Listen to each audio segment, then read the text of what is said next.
So here we are again, following part of the article. And now he works at Google.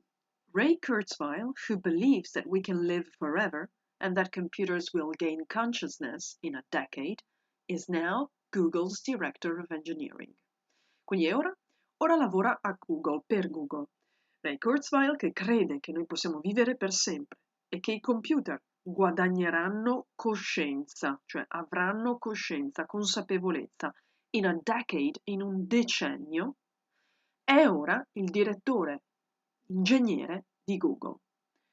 The announcement of this last year was extraordinary enough. L'annuncio di questo lo scorso anno è stato piuttosto straordinario. So he believes that in 10 years' time, tra 10 anni, computers will become self-aware, autocoscienti, consapevoli di sé. But it's what came next that puts this into context. It's been revealed that Google is assembling what looks like the greatest artificial intelligence laboratory on Earth. Quindi, ma è ciò che viene dopo che mette tutto questo nel contesto giusto.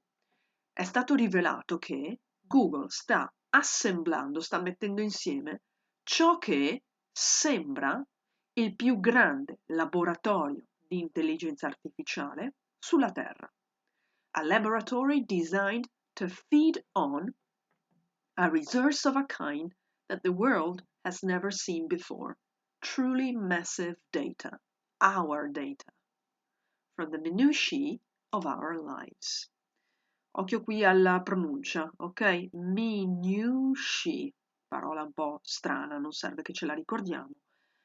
Che significa tutto ciò? Un laboratorio progettato per nutrirsi letteralmente, e quindi per alimentarsi di una risorsa di un genere che il mondo non ha mai visto prima.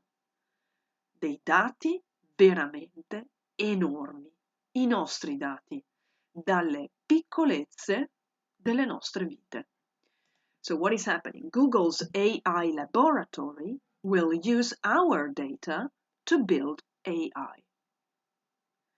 Google has bought almost every machine learning, robotic company and AI startups.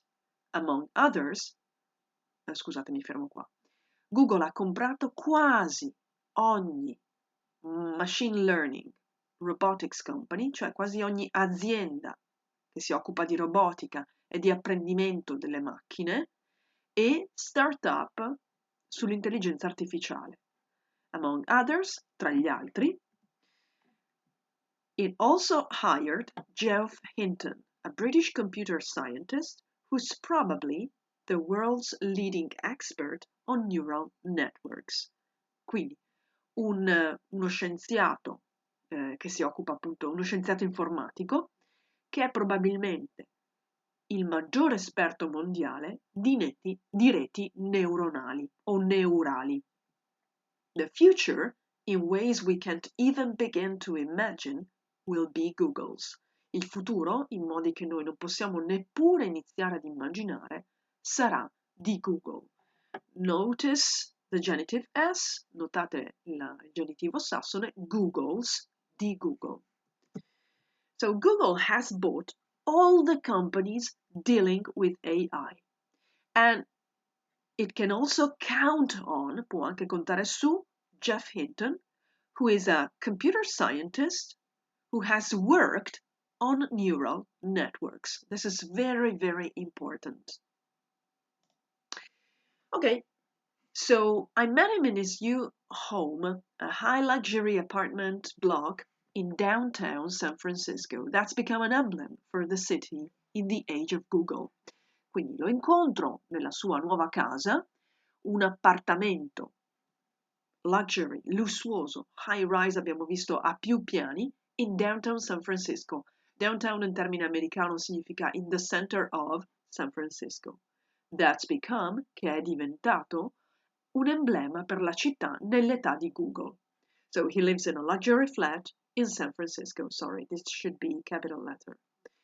Bill Gates calls him the best person I know at predicting the future of artificial intelligence. He's received 19 honorary doctorates, and has been widely recognized as a genius. Quindi Bill Gates lo chiama la migliore persona che io conosca nel predire il futuro, quindi la persona più brava che io conosca a predire il futuro dell'intelligenza artificiale. Lui ha ricevuto 19 dottorati, noi diremmo ad honorem, honoris causa, ed è stato ampiamente riconosciuto come un genio. But he's the sort of genius, it turns out, who's not very good at boiling a kettle. Ma è il tipo di genio che, it turns out, salta fuori, non è molto bravo a boil a kettle, far andare un bollitore, letteralmente bollire un bollitore. He offers me a cup of coffee, and when I accept, he heads into the kitchen to make it. Mi offre una tazza di caffè e quando io la accetto si dirige in cucina per farla. Filling a kettle with water, riempiendo un bollitore con dell'acqua, putting a teaspoon of instant coffee into a cup, mettendo un cucchiaino di caffè istantaneo in una tazza, and then, moments later, e poi, qualche momento più tardi, pouring the unboiled water on top of it, versando l'acqua che non bolliva sopra di esso, quindi sopra del caffè istantaneo. He stirs the undissolving lumps, mescola i grumi che non si sciolgono, and adds almond milk, e aggiunge latte di mandorla. Not eating dairy is just one of his multiple dietary rules. Non mangiare latticini è solo una delle sue multiple regole alimentari. And politely say thank you, e educatamente gli dico grazie as he hands it to me, quando me la porge. It is by quite some way, è, in un certo senso, in un certo qual modo, the worst cup of coffee I've ever tasted, la peggiore tazza di caffè che io abbia mai assaggiato. Ok, so let's take a break, have a cup of coffee too, a good coffee, ok? See you in a while.